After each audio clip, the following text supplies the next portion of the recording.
Goed, ons is vanmorgen by 31 Maart 2026, lesing 1:15 van die Groot Johannes Evangelie. Baie nuwe mense wat nou vir die eerste keer hier is. Ons het al 2 boeke deurgewerk, ons is al amper 3/4 deur hierdie een. En dit is basies die verwysing wat Johannes in sy evangelie gee. Hy sê, as ek alles moet opskryf wat ek gesien het, sal die, en ek vertaal het nou korrek, die wêreldse mens nie die boeke kan vat nie. En hier gee hy nou vir ons die goed, want hy sê vir Yeshua vir ons, julle is nou wetenskaplik en nou in die moderne tyd is julle gevorderd genoeg om van hierdie goed te verstaan, dat julle dit kan vat. En ons het nie meer in die bygelowigheid wat die mense 2000 jaar gelede gehad het nie. Daar was 'n verskriklike bygeloof wat ook deurgekom het in die Rooms-Katolieke kerk. En van die bygelowigheid het ek nou maar baie ervaring gehad in my kleintyd, omdat ek uit die ouerhuis kom, van moederkant af, ook uit die Roomse kerk in Duitsland. En, as jy 'n vurk laat val, dan is dit so. As 'n swart kat oor die pad kom, dan is dit nou weer so. Ek kan nie eens al die goed onthou nie. Maar hulle het sulke bygeloofies. En met sulke mense in Yeshua se tyd, wat dit seker 1100 maal erger was, kan jy nie eintlik wonderwerke doen nie. Want dan gaap hulle dit aan en hulle aanbid die wonderwerk. En nie die een wat dit doen nie. So Yeshua kon net sy woorde gee, en hy moes ook sy woorde deurdink, wat hy laat opskryf vir die mense. Dis hoekom ons evangelies het, 2 wat direk opgeskryf is, ander 2 is kopieë, en nou het ons hierdie wat aanvullend is, tot alles. Ons gaan aan, die opskrif van hierdie hoofstuk 2:1:1 is uitleg van die 4de gebod. Baie belangrike gedeelte, sodat ons die 4de gebod goed kan verstaan. Toe gaan ons almal vinnig aan tafel en gebruik die maaltyd. En Markus het vir hulle nou die maaltyd berei daar. Tydens die ete word daar nie gepraat nie, maar na die genotvolle wyn begin die geselskap behoorlik lewendig te word. En langs die tafel waaraan ek sit met Sirenius, Cornelius, Faustus en Julius, met my leerlinge, met Ebal, Jara, Kisjona, Philippot, met Koran, Helena, Mathael en sy geselle, en met die engel Raphael en die jongman Josua. Dit is nou allemaal mense wat ons leer ken het in die vorige boeke en hoofstukke. Daar was 'n nuwe tafel in gereedheid gebring vir ons perse. Hulle was ook 'n hele groot geselskap. Al die ander reeds bekende gaste sit aan die spesiaal vir hulle gereed gemaakte tafels, afhangende van die wyse waarop hulle soos bekend as groep by mekaar hoort. En dit is vir ons 'n belangrike leidraad wat Yeshua hier gee. Hy gaan ook die evangelie verkondig aan die einde van die tyd, aan groepe afsonderlik, elkeen by hulle tafel. Maar almal sal hom kan hoor, want hulle het al meermale getuig, al is die tafel ver van Yeshua af, hoor hulle hom presies asof hulle aan tafel sit by hom. Maar elkeen word opgerig deur hom in hulle eie volksgebruike. Elke volk het 'n volksidentiteit. Die Duitsers het hulle identiteit, as jy daar kom sal jy dit sien. En hulle het maniere van dinge doen, maniere van allerhande dinge wat deur oorlewering gekom het. Ons boerevolk het ook ons gebruike. Ons het spesifiek vir ons eie tipe musiek, ons eie tipe kultuur, ons eie tipe van praat. Alhoewel almal in hierdie land wat Afrikaans praat, is ons nie Afrikaners nie. Ons is boere. En daar is 'n groot onderskeid tussen 'n boer en 'n Afrikaner. Maar dit is almal gaan aan verskillende tafels in die hiernamaals gevoed word, net soos hierdie aan hierdie kant ook gevoed gaan word. En ons moet nie ander nasies oordeel omdat hulle dit nie dieselfde doen as ons nie. Want Joshua het met almal, kom hy in die vorm wat vir hulle aanvaarbaar sal wees, om dit net makliker te maak vir 'n volk om hom lief te hê, want hy wil hê, sy volke moet hom lief hê, en hulle is nou verstrooid oor die wêreld. So hy gaan nie soos 'n boer verskyn aan 'n Italianer nie. Hy gaan dit nie doen nie. Dit is wat hierdie tafels vir my sê, almal afgesonder, elke soort by soort. Maar by hom sit die manne wat nou baie na aan hom is, en wat nou al redelik sterk is in sy leer. En dit sal ook aan die einde van die tyd gebeur, dat daardie tafel gereserveer sal word vir sy bruid. En jy en ek moet nou net streef om deel van sy bruid te word aan die eindtyd. En dit is nie so moeilik nie, al wat ons moet doen, ons moet sy gebooie van die liefde nakom. En dan sal ons deur sy genade gereinig word, sodat ons waardige houers vir die bruidegom kan word. Want die bruilof vind innerlik plaas. Die eindtyd bruilof met Joshua is sy gees wat met ons siel een word. Dit is die bruilof. En die bruilofsmaaltyd is hierdie woorde wat ons nou lees. Dis die kos. En die wyn wat ons moet drink is die liefde onder mekaar wat ons moet hê, en die liefde vir hom. Almal verwonder hulle oor die aangename warm aand na die geweldige storm, en veral verwonder hulle daaroor dat die grond so kurkdroog was, terwyl die water 'n paar uur gelede nog 'n paar voet hoog gestaan het. Koran vra my hoe dit nou sal wees met die nagverblyf vir al die mense. Wat sy tente kon bevat, wou hy graag opneem, maar omdat daar etlike honderde hier onder dak gegee moes word, sou sy tente nie in die verste verte toereikend wees nie. Joshua sê vir hom, vriend, Adam en sy eerste nakomelinge het nog tente, nog hitte gehad, of selfs gerieflik ingerigte huise. Die aardse bodem en 'n skaduryke boom was alles vir hulle, en hulle het baie nagte onder die vrye hemel gerus, en was gesond en sterk. Hulle kon nie eers 'n kombers vir hulle liggame maak nie. 'n Krans van vyeblare ter bedekking van hulle skaamte was hulle hele liggaamsbekleding, en almal het 'n leeftyd van etlike honderde jare bereik. Huidiglik het die mense egter alle lewensgemakke uitgevind, en in die plek van een verlore aardse paradys word daar nou selfs baie honderdduisende geskape. En kyk, nou het 'n leeftyd van 100 jaar 'n wonderwerk geword. En so gaan dit maar nog steeds met ons ook. As iemand 100 jaar bereik, dan is hy sommer in die nuus en almal praat daaroor. Terwyl in die tyd van Adam het net diskant 1000 jaar oud geword, Methuselah het amper 1000 jaar geword, en die res van die mense so 6 tot 800 jaar, tot by Noag, en toe verander die dinge. As jy wil lees hoe Adam en Eva hulle gewoon het, moet jy die boek lees wat ons ook nou in Afrikaans gekry het deur Joshua, en dit is die boek Die Huishouding van God. En hulle het werklik bome gehad wat eintlik skerms gevorm het, amper soos huise of hitte. En ek onthou nog, Adam se bed was teen 'n groot boom, was daar 'n gat gegrawe gewees wat met mos begroei was. En hulle het nie gelê en slaap nie, hulle het gesit en slaap. So, jy sit so lekker terug in die boom, en dan hier voor jou is daar grond wat jou knieë so oor kan gaan.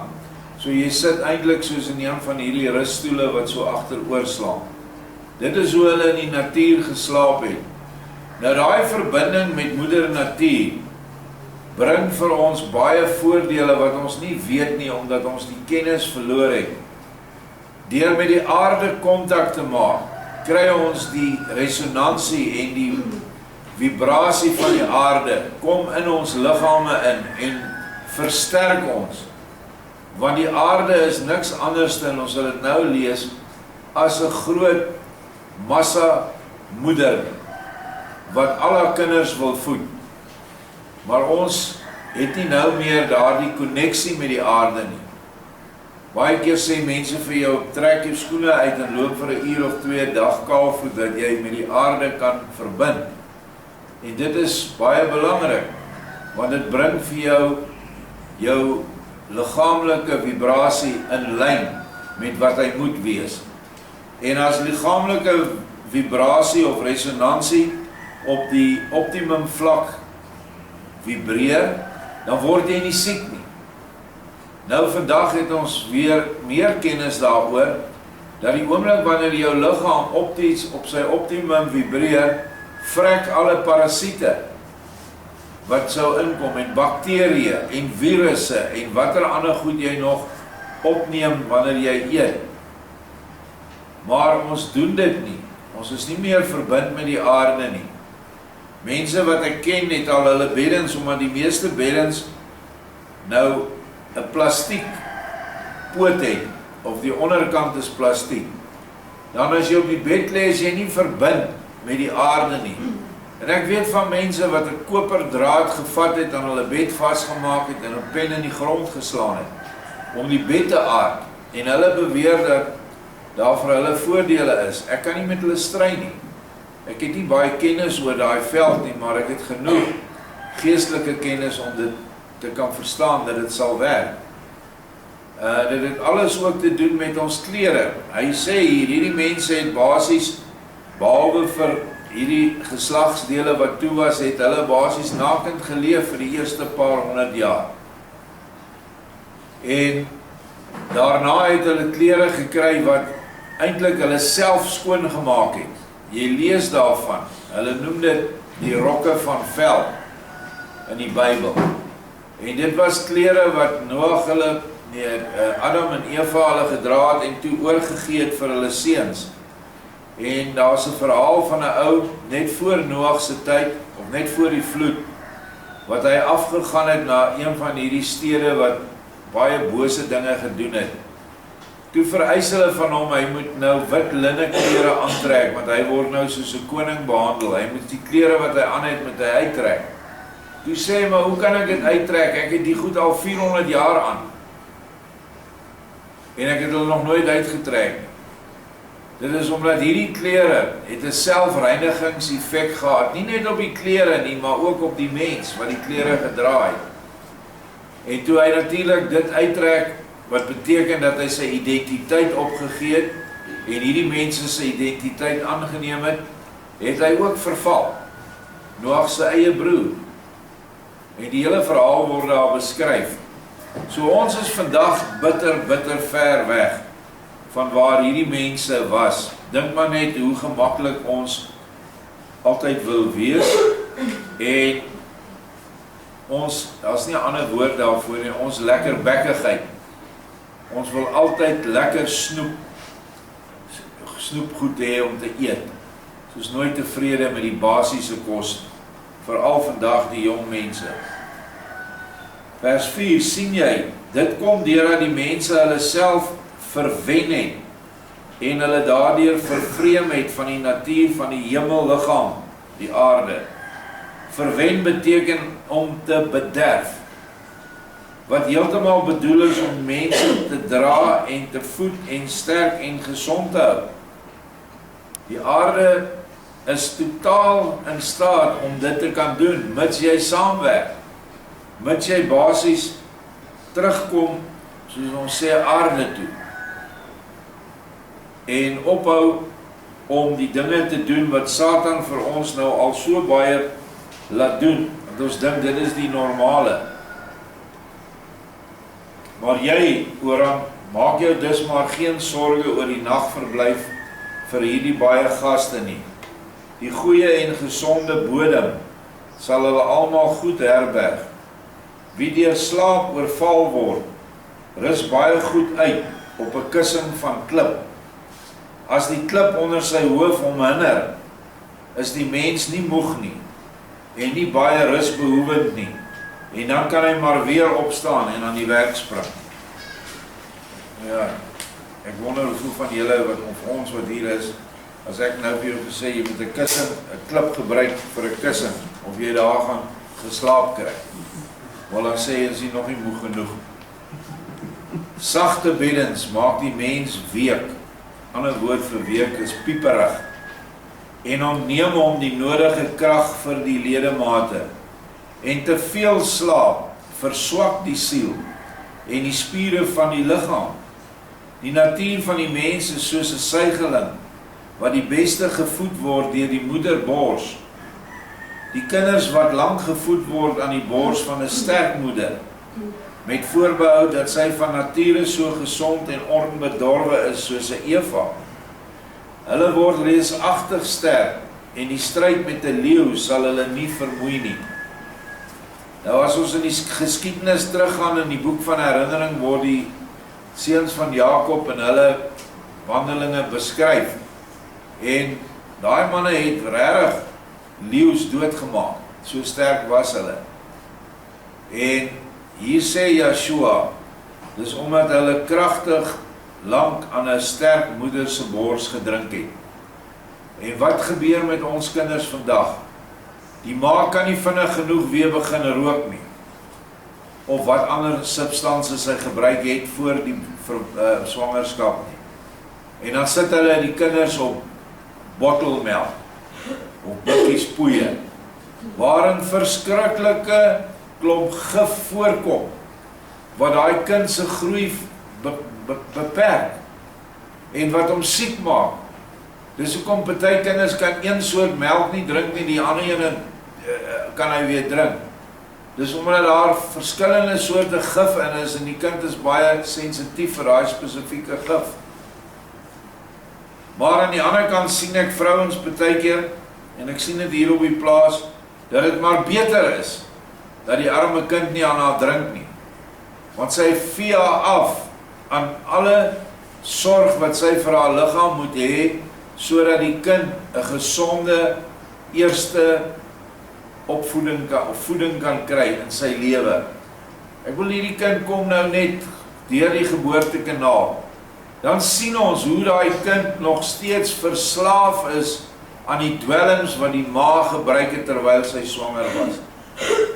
Dis die dinge wat ons vandag sien, om nie eers te praat van die algemene dinge in Amerika waar kinders vermoor word in die baarmoeder nie. Al hierdie gruwels is nou deel van die samelewing. En die gevolge van dit is eintlik verskriklik. Ons lees verder wat Joshua sê, in dieselfde mate is die natuur van hierdie aarde ook 'n ware moederbors vir die mense, as hulle self nie deur allerlei onnodige verwennery van haar af verwyder nie. Maar as die mens hom eenmaal verwyder het van hierdie groot moederbors en hom geïsoleer het van haar versterkende werking, vergaan hy natuurlik. En wanneer hy as 'n volwasse man aan haar melkryke bors kom, soos wat hy by 'n moeder die melk moet drink, dan walg hy daarvan en hy moet oorgee. Wat hom as kind krag gegee het en baie goed gevoed het, dit sal hom as man wat die moederbors reeds lank ontgroei het, siek maak en 'n swak maag besorg. Nou wie sien die mense nou wat vervreemd is van die moederbors? Dink maar aan die voorouers wat na aan die grond geleef het. Ons voorouers wat met ossewaans die land ingetrek het. Hulle het 'n stuk grond gekry en hulle het op daai grond vir hulle diere gevestig en hulle het 'n klein lappie mielies of koring geplant, genoeg vir hulle self. Hulle het hulle eie groente geplant en hulle was verbonde aan hierdie aarde. So dit wat hulle ingeneem het, was gesond geweest. Hulle het nie kunsmis gehad nie, want daar was nie koöperasies nie. Hulle het die mis van die beeste en die skape opgetel en dit in die grond ingewerk. En daardeur het hulle die grond verryk. En dit is wat ons moet doen aan die aarde. Omdat sy ons moeder is, moet ons ook teruggee aan die aarde.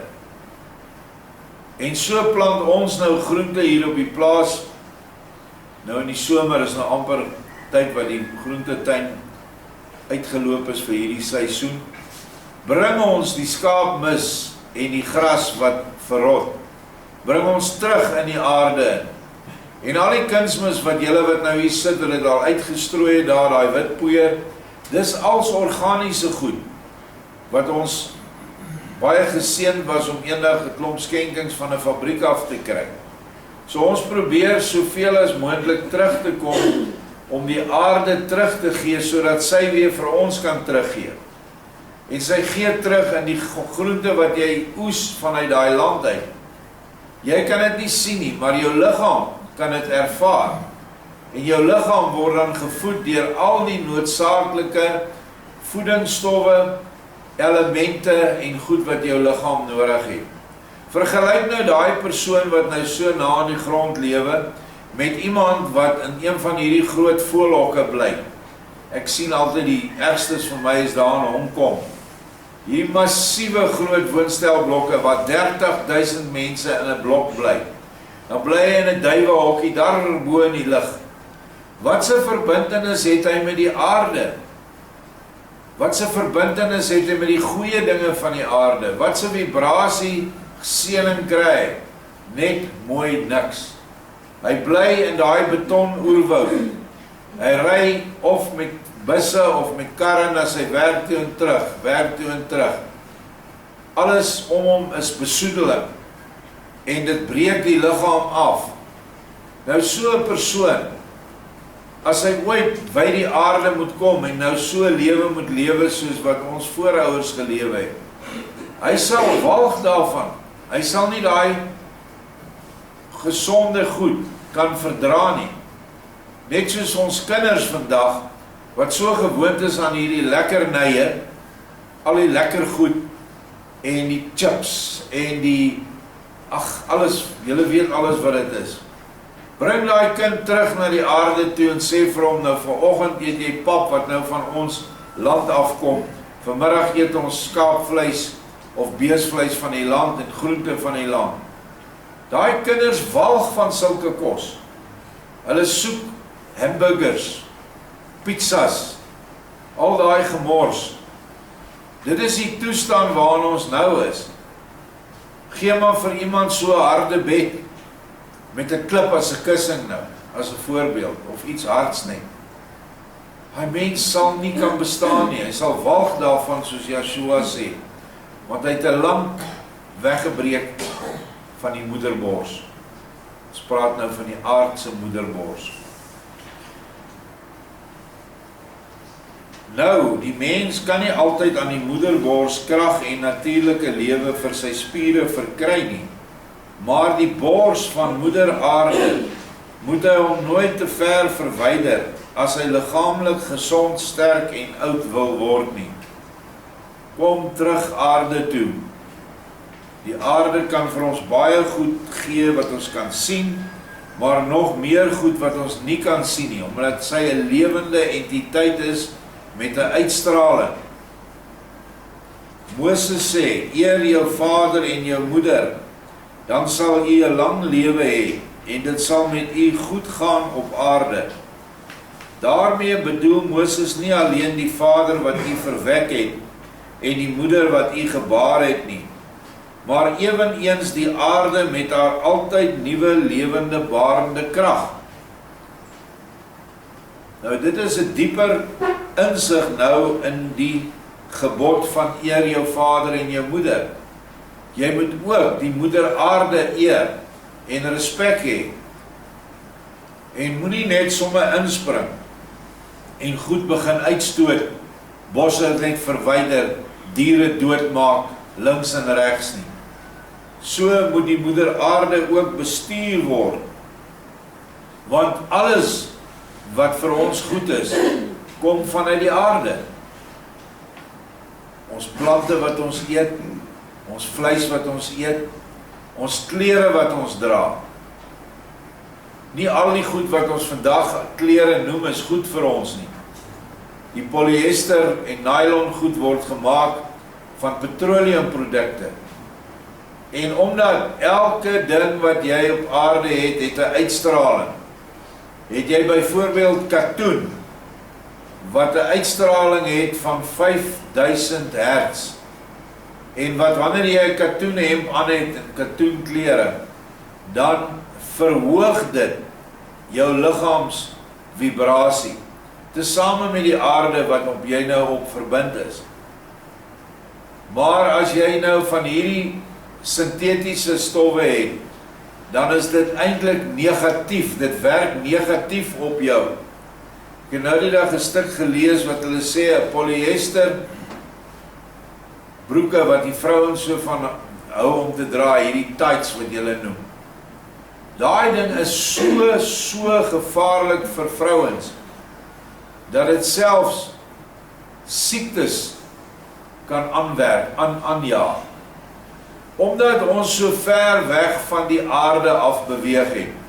Daai mense wat aan die aarde vas was, het wol gebruik vir hulle klere, leer van diere vir hulle skoene, katoen geplant. Die ou dae hulle dit vlas genoem, en hulle het dit geweef, en hulle het daarmee klere gemaak. In die ou dae van ons voorvaders het hulle nie klere gekoop nie. Die ou Joodse smouswaantjie het by hulle verbygekom, maar hy het materiale gehad. Dan het ma 'n rol materiaal gekoop wat sy soek het, en dan maak sy vir die klere, vir die kinders klere, en vir haar, en vir haar man. Ek onthou toe ek as kind was altyd vir my vreeslike nie al van gehou nie. My ma het materiaal gekoop, dan maak sy 'n rok vir haar, en ons was 4 boeties, dan maak sy 4 hemde van daai selfde klere. Daai selfde kleermateriaal, en as jy uitgaan, dan moet jy nou die selfde kleur dra as dit jou ma se rok is. Maar nou ja, die ou mense hulle het anders te gewerk, maar hulle het hulle eie goed gedoen. En ons gaan nou binnekort gedwing word om weer terug te val na daardie sisteem toe, wanneer hierdie hele sisteem van Satan tot niet gemaak gaan word. Die begin is nou bo in Iran en Israel en in die ander state, maar dit gaan nog oor die hele aarde plaasvind. Alles gaan val. Moses sê, eer jou vader en jou moeder, dit het ek klaar gelees. Vir haar moet die mens. Vir haar moet die mens, dis vir die aarde, ook nie die rug toekeer nie, maar mettertyd hoog in ere hou, en dan sal hy die seën daarvoor ontvang, wat Moses vir die liggaam beloof het. Verwys terug na die ou mense voor die vloed, hulle het nooit siek geword nie. Siektes was onbekend in die tyd voor die vloed. Die in ere hou van die liggaamlike vader en moeder is goed en noodsaaklik as die omstandighede hom daartoe leen en as dit ook doenlik is. As die belofte van Moses 'n woord van Elohim of God is, dan sal ook hierdie, net soos die sonlig, 'n algemene en onstuitbare uitwerking hê. Maar as die belofte van Moses sodanig beperk was, dat hy slegs 'n lang lewe en welsyn op aarde kan verwag, as hy sy liggaamlike ouers eer, dan sien dit kennelik sleg uit daaruit vir diegene, wat dikwels hulle ouers reeds in die wieg verloor het, en daarna deur vreemde mense opgevoed is. Hoe moet hy sy ware ouers eer wat hy nooit geken het nie? Nou is jy so besig met 'n beredenering, as jy dit te letterlik opneem, as jy nie na die geestelike, innerlike, sagte vrug van hierdie woord soek nie. Baie kinders word wel op weë en strate gevind. Ontaarde moeders, wat hulle in hulle geilheid ontvang het, en gou na die geboorte ergens te vondeling gelê het, beteken om sommer die kind weg te gooi. Sulke vondelinge word deur 'n innemende, barmhartige persoon aangeneem en versorg. Aan hierdie weldoeners is daar dan ook alle liefde en eerbied skuldig. Maar Moses sê niks oor sulke pleegouers nie, maar net oor die egte ouers. En dit gebeur nogal algemeen by ons vandag, Hier by Harrebeespoort het 'n vriend van my, hy het so 'n visvangplek, dan kom die mense, dan vang hulle vis en bly hulle oor in die Wendy's. En die Sondag aand toe almal weg is, was al skemer, toe hoor hy 'n kind huil. En hy stap toe en hy kom toe by die spesifieke plek wat hy sê, hulle het verskriklik te kere gegaan, daai naweek gedrink en gebras en te kere gegaan. Toe het hulle 'n paar maande oud babatjie net daar neergegooi en gery. Nou, hy en sy vrou het daai kind gevat en grootgemaak. Ek dink die kind kan nou al Annemarie seker op haar 8 of 10 jaar oud wees. Nou wat nou van hulle? Moet die kind hulle nie eer nie, omdat die letter van die wet sê, dit moet jou verwekte ma en pa wees. Lees verder. Die goed opgevoede vondeling kan egter sy ware ouers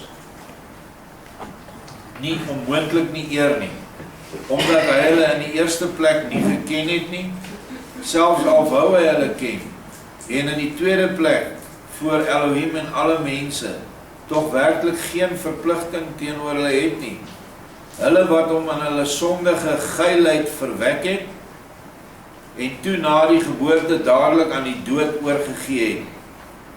Maar het so 'n mens dan geen aanspraak op die belofte van Moses, omdat hy volgens Moses sy egte ouers onmoontlik kan lief hê en eer nie.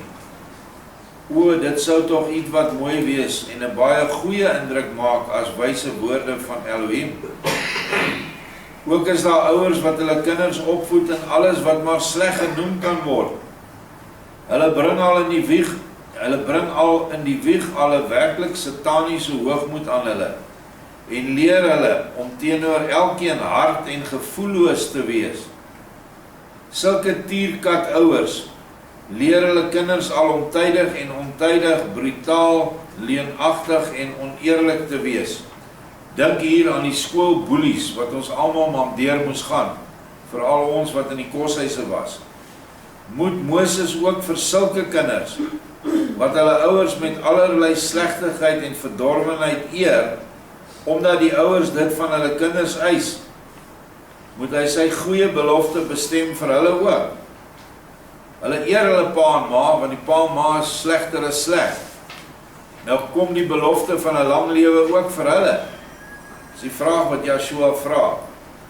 Wat is die kinders van diewe, rowers en moordenaars, hulle werklike ouers skuldig? Hulle kan hulle ouers vanselfspreeklik alleen eer, deur in hoë mate dit te wees en te doen wat hulle ouers ook is en altyd doen.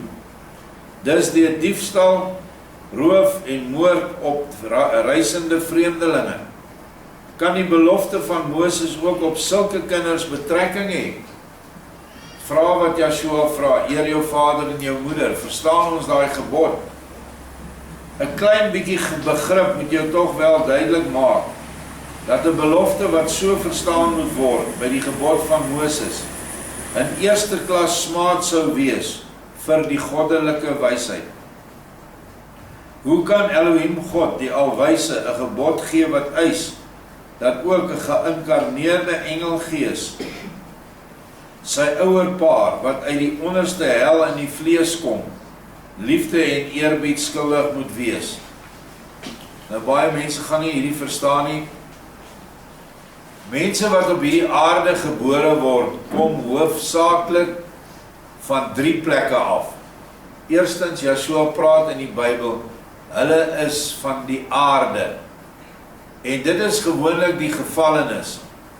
En hulle het dit moeiliker as die ander, die tweede groep wat van bo kom. Van bo kom beteken dit is geeste, siele wat op planete geleef het en nou hier op aarde 'n kans kry om binne in 'n moeder gebore te word. En dan kry jy 'n derde groep wat nie baie volop is nie, maar daar is om en by 150.000 van hulle op die aarde nou. Miskien nou 'n bietjie meer. En dit is geeste wat engele is, wat ook aarde toe wil kom om die mensdom te help, maar hulle moet ook die vleespad loop, sodat hulle dan ook kinders in die huis van Vader kom. Nou vra hy, wat van as so geïnkarneerde engelgees? Dis nou daai kind wat jy, terwyl jy hom gedra het jy nou drugs gebruik en hulle het allerhande geil goed ter kere gegaan en die arme kind word gebore met so 'n groot tekort in die lewe, 'n agterstand in die lewe. Moet hy nou ook hierdie ouers wat absoluut nie net doen wat die hel vir hulle voorskryf, moet hy hulle nou ook eer? Gaan verder. Jy sien dus dat die gebod van Moses vanuit 'n realistiese oogpunt gesien die grootste en dwaaste onsin sou wees. Dit is dus enerzins duidelik en nou meer as bewese dat alles wat Moses gespreek en verklaar het, die suiwer woord van Elohim is en daarom in ewigheid geen onsin kan bevat nie. Anderzijds egter, as 'n mens die wet van Moses op die ou gewone dom manier so uitlê en in ag neem, soos wat dit tot nou toe uitgelê en ook in ag geneem word, moet dit voor die regterstoel van elke beter menslike verstand klinkklare onsin wees. Waar staan dit dan dat die wet van Moses, soos wat sy tot nou toe in ag geneem was, ondanks die suiwer goddelike oorsprong, onsinnig moet wees? Dit lê in die geweldige misverstand oor dit wat Moses eintlik met die gebod bedoel het. Die algemene ouerpaar van Elohim se groot natuur, naamlik die aarde, met die voor die mense geslagte geskape hemelliggaam as vader, en haar skoot, waaruit altyd maar tallose kinders van allerlei soorte en geaardheid gebore word, as die egte moeder. Die liggaamlike mens moet die ouerpaar dus altyd eer en ag, en hy moet nooit, omdat hy te verwen is, te bederf is, hulle die rug toekeer nie. Dan sal hy met 'n gesonde liggaam 'n lang lewe verkry, en dit sal met hom ook werklik goed gaan. So eer jou vader is dan ook in die sin die hele lyn vaders terug tot by Adam. Hoekom? Omdat die saad van die man dra die gees van God. Daardie saad word geplaas in 'n baarmoeder en daar vind 'n verbinding plaas met die eiersel en die sperm. Dan word die gees wat binne in daai spermselletjie is, word in 'n houer gebêre terwyl hierdie kind ontwikkel, totdat die kind nou 'n hartjie het, en bloed het, ledemate en al die dinge nou funksioneer, sê nou maar hier op 7-8 maande. Dan gaan daai houertjie oop soos 'n kapasitor en dan vloei die gees in hierdie kind in. En dit is dan die ware vader wat in hom invloei. Van Adam af, en Adam het dit gekry direk by die vader, want hy het hom as 'n geeswese op die aarde geplaas. Dit is jou vader, en die moeder is die aarde, waarop jy geplaas is, waarop jy moet leef, waarin al die goeie goed vir jou en my kan vanuit die aarde verkry word. Maar ongelukkig nou het alles onder die oordeel gekom en Satan het sy werk gemaak om alles wat vir ons goed was uit die aarde te verhoer. Daar's nie 'n ander woord nie. Ons moet brood eet volgens Yeshua, want dit is vergelykbaar met sy woord. Maar die brood wat jy vandag koop is giftig, is sleg, behalwe dat in die mengsel van die brood baie van hierdie giftige substansie ingewerk word, vind daar op die land waar die koring verbou word, is dit alreeds 'n GMO saad, genetically modified, geneties gemanipuleer. En daai ding is so gemanipuleer dat hy skadelik vir jou liggaam is. Dis miskien baie makliker vir die boer om met daai saad te boer, want hulle kry nog, hulle spuit hom in met 'n teegif, dan kan hulle daai lande met wat ons noem Roundup spuit, en die plant vrek nie, maar al die ander onkruid vrek. Nou daai Roundup bestande saad word geoes, kom in die skure, en die meelenaars koop daai saad, en hulle maak vir jou brood daarvan. Dit is nie goed vir jou nie. Meeste ander goed wat ons vandag plant, groente en basies al die kontantgewasse is so. Of jy nou pap eet, eerstens is dit daai gemanipuleerde goed, tweedens is die siel nie meer eers in die kos wat ons eet nie. Dit is die swart kolletjie wat mense sê, nee, my pap moet nie van hierdie goggas in hê nie. Daai swart kolletjie is die siel van die mieliepit. En dit is die ding wat jou siel voed. Maar nou is hy nie meer daar nie. Waar is hy? Hy is in die semels wat die diere eet. So die diere kry die gesonde kernvoedsel in hulle mengsels, maar die mens nie. En so kan ons dit met al die kos vandag wat so gemanipuleer word. Die mense kan nie uitgepraat raak oor druiwe wat nie pitte in het nie, of hierdie ding wat nie pitte in het nie. As 'n ding nie pitte in het nie, is hy gemodifiseer, beteken hy niks, want hy kan nie voortplant nie. Die toets is, van 'n regte ding is, kan jy die pit vat, en hom in die grond sit, en gaan hy groei, en gaan hy weer daai goed gee wat jy nou gehad het. Tomaties kan jy maar vat, wat jy vandag kry by die winkel. Jy kan daai saadjies uithaal, en jy kan dit in grond sit, en hy gaan uitgroei. Hy gaan begin groei, dadelik. Maar hy gaan nie vir jou vrugte dra. Dis maar net hoe dit werk. En ons het dit nou al so baie gesien, dat dan hou jy saad terug, en die volgende oes is minder waardig of absoluut glad nie. Ons het al patatranke geplant, hier is dan rank, daai lang van 'n ranke, en dan sê ons, hier gaan ons patats oes. Haal ons nie een patat af, want dit was dooie goed. Satan het reeds sy hand daarin. En dit is dus dat ons nou vandag baie meer omsigtig moet omgaan, en baie mooi moet kies, dit wat ons vat om te eet. En nou gaan jy vir my sê, ja, maar julle vat alles wat by die supermarkte uitgegooi word, kry ons hier vir kos, en baie keer by die boere, kry ons ook maar goed, en ons weet nie wat het hy geplant nie.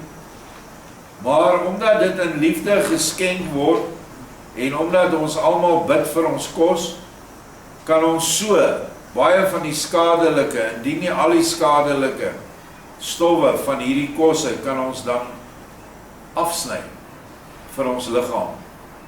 As ek moet glo dat dit nie so is, dan moet ek maar ophou om my geloof te beoefen. Ek weet dat as jy giftige kos inkry, en jy het nie 'n ander bron gehad om te kry nie, dit is die meel wat jy nou gekry het om pap mee te maak, maar jy het Vader se seën oor daai kos gevra, dan seën hy dit vir jou. Wat beteken dit? Hy reinig dit vir jou. En hy reinig jou liggaam. So nou kom ons en ons sien hoe naby ons ook aan ons hemelse Vader moet wees. Wanneer ons sê, eer jou vader en jou moeder. Want die Vader, Moeder, Gees moet geëer word in alles wat ons doen. Maar daarmee saam moet ons ook Moeder Aarde met respek behandel en nie los van die aarde begin leef nie.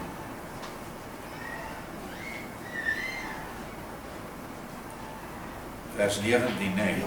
Van die ouer paar kan 'n vlytige mens ook die goeie, groot en ware lewe leer neem en vir hom daarmee 'n leer bou, waarop aartsvader Jakob die engele van die hemele op en af sien gaan het. Wie vlytig en met groot erns in die natuur soek, sal baie seën vir die welsyn van homself en sy broers tot die daglig bring. Beste Oran, Wees jy dus maar nie bang as jy maar net een nag in die skoot van jou ou oormoeder moet deurbring nie. Dit sal jou geen kwaad doen nie. Ek wil hier net 'n kort dingetjie byvoeg wat ek nou onlangs gelees het. Julle almal ken die gewas palmiet. As julle nou hier afstap na Philadelphia toe en jy kom deur hierdie hek by ons, dan aan die linkerkant is daar so 'n moeras, 'n vlei. Daar groei palmiet. Dit is so 'n plat blaar en dan maak hy so 'n bruin vrug bo, wat as hy ryp is dan begin hy wegwaai. Daai goed staan oral in die wêreld. Oral in alle vleigebiede groei daai ding. Hy vra nie versorging nie. Hy vra nie dat jy hom weer plant nie, hy plant deur sy wortels. En ek het 'n stuk gelees wat die mense nou weer navorsing oor daai ding gedoen het. En die mense het miljoene hektare van daai goed uitgewis, uitgedroog om mielies te plant of koring. Daai ding se wortels gee vir jou 'n groter opbrengs in stysel en 'n baie gesonder stysel as aardappels, sonder dat jy hoef te versorg. Sy blare, as hulle jonk is, proe, hy sê net soos komkommer. Dit is 'n lieflike slaai. En daai sade wat wanneer hy ryp word, dan kook jy hom soos 'n mielie, en dan eet jy hom. Dan proe hy nes mielies, nes groenmielies. Nou kyk hoe die goed gestaan. Dit is die mense het van dit af geleef. Maar weens sonde en verkeerde mense gebruike, het ons wegbeweeg van dit wat Vader ons gegee het. So dis nou maar net een ding wat my opgeval het, hoe hy ons eintlik gratis voeding gegee het. En ons as mens het oor die eeue heen dit uitgeroei. Daar is sekerlik baie ander voorbeelde. Baie dankie.